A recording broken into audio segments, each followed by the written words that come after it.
Meet Hank. Hank is a 44-year-old male who previously worked as a picker and packer in Reservoir.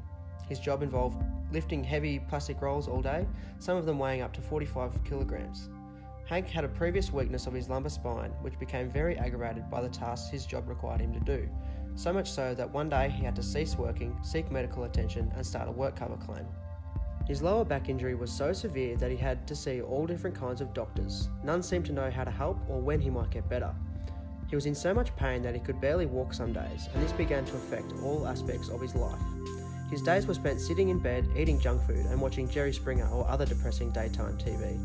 He gained 15 kilograms in the space of a few months and started smoking more frequently. Hank's workplace contested his work cover claim, stating that because he had the back weakness prior to starting, they were not responsible and wouldn't pay his wages.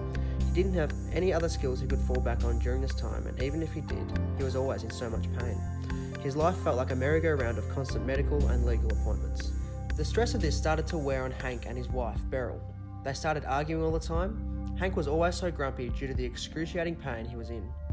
Most of the time they'd argue about finances, as Beryl was working so hard to try and support the family on one wage, in a job she hated.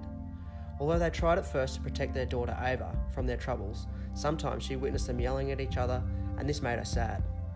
Beryl would cry and tear her hair out, and Hank would go silent or hobble outside to light up a smoke.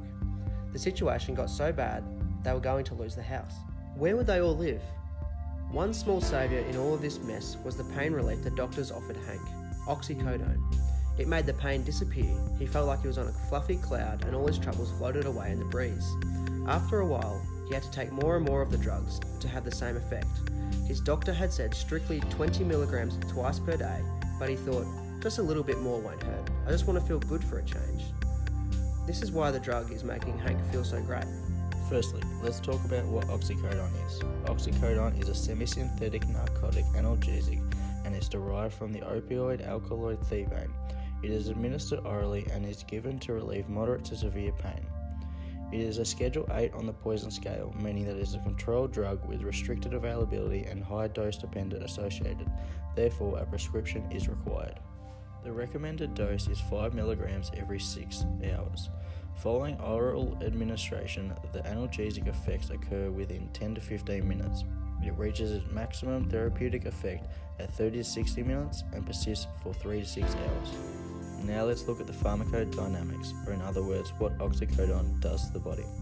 Oxycodone is an opioid agonist and binds to the mu receptor and also binds weakly to kappa and delta opioid receptor. Here it binds to the opioid receptor in the CNS and produces analgesia along with some associated sedation. Next comes the pharmacokinetics, or what the body does to the drug. Oxycodone is absorbed from the GI tract and is metabolized to normoxycodone via the cytochrome P450 isoenzyme of the CYP3A family, and to a lesser extent to oxymorphone via CYP2D6. Now moving on to excretion. Both metabolites undergo glucuronidation and are excreted with uncharged drug in urine. The elimination half-life of oxycodone is 2 to 4 hours. There are some contraindications to be careful of when prescribing or taking oxycodone. If suffering from any of the following, the drug is not a suitable choice: cardiac arrhythmias, hypersensitivity to opiate narcotics, acute respiratory depression, cor pulmonale, bronchial asthma, acute alcoholism, brain tumour, head injuries, severe CNS depression. Now back to Hank. We can see the major positive outcome working, as it is an extremely effective alleviator of pain. Hence, Hank has felt as though he was floating on a cloud. Although effective in relieving pain, there are some negative outcomes that can occur, such as drug tolerance. This is what Hank began to experience as he felt he had to take more and more of the drug in order to feel the pain relief. Also, nausea and vomiting, constipation, faintness and drowsiness, orthostatic hypotension, confusion, vertigo and unusual tiredness or weakness. Now with this information we can see the pros and potential cons of taking oxycodone and how it relieves pain in the body.